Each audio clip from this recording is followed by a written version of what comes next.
Hi, I am Joan Gabriel Mojica Bueno, and I'm in company with Julian Esteban Jurado Silva, and we will explain the paper called The Backbone of Computing and Exploration of Data Structures.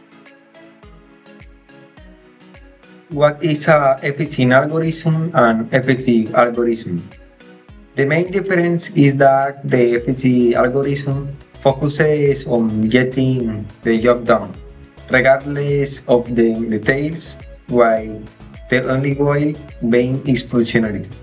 For example, building a structure with poor foundations may still result in a building, but it will be of lower quality in the event of a disasters. In contrast, an efficient algorithm not only focuses on functionality but also on the small details that make it more precise and secure.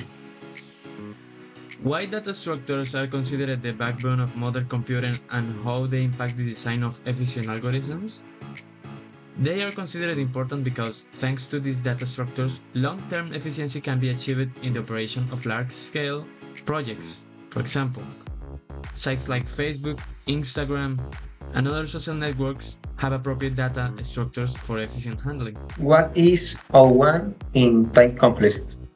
This means the execution time is constant. It always takes the same amount of time regardless of the input size.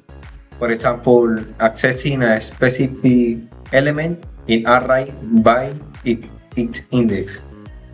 What is owing in time complex? It means the execution time depends on the number of data elements, growing proportionality by the input size. For example, traversing an element in a linked list. What is owing in space complex? It means the amount of memory required is proportional to the number of input elements. Let's compare arrays and linked lists. First, the advantage of in terms of time. Arrays can fit a specific piece of data instantly because they have direct access to any element.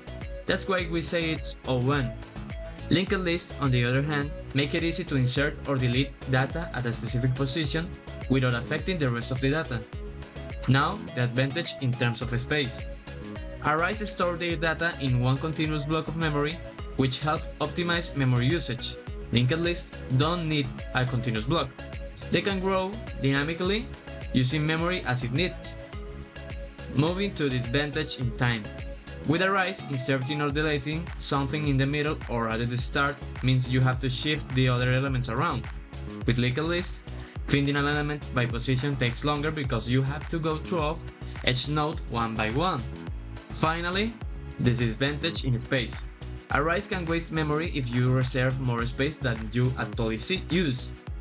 Linked lists might have their nodes scattered all over memory, which can be less efficient. The networks are used in data structure as they allow efficient manipulation through graphs. Being employed in systems like Google Maps, this gives a real-life example of the proper use of data structures. Why must a programmer face the decision of selecting a data structure appropriate for a particular problem? Because developers must pay attention to the multiple factors involved in a problem. And since there are different types of data structures as well as problems, the developer must take this into account things such as time complexity, space complexity, ease of use, and maintenance. These are necessary to achieve an optimal and efficient solution to the problem in question. The things we did not like about the paper. It did not have enough graphical representations to more conveniently illustrate the topics discussed in the paper.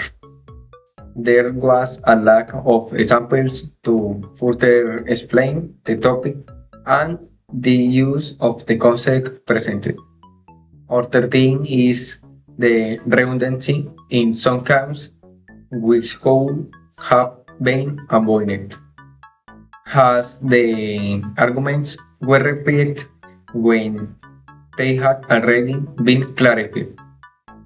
The things we did like off the paper. The information was compact enough for a person who is unfamiliar with the subject to be able to join the interesting world of data structures.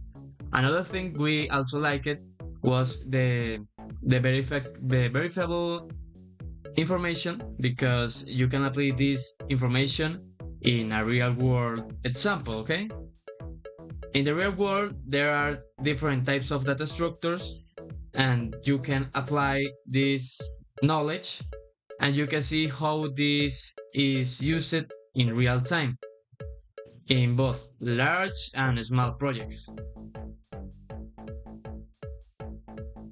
And that's all. Thank you for watching our video.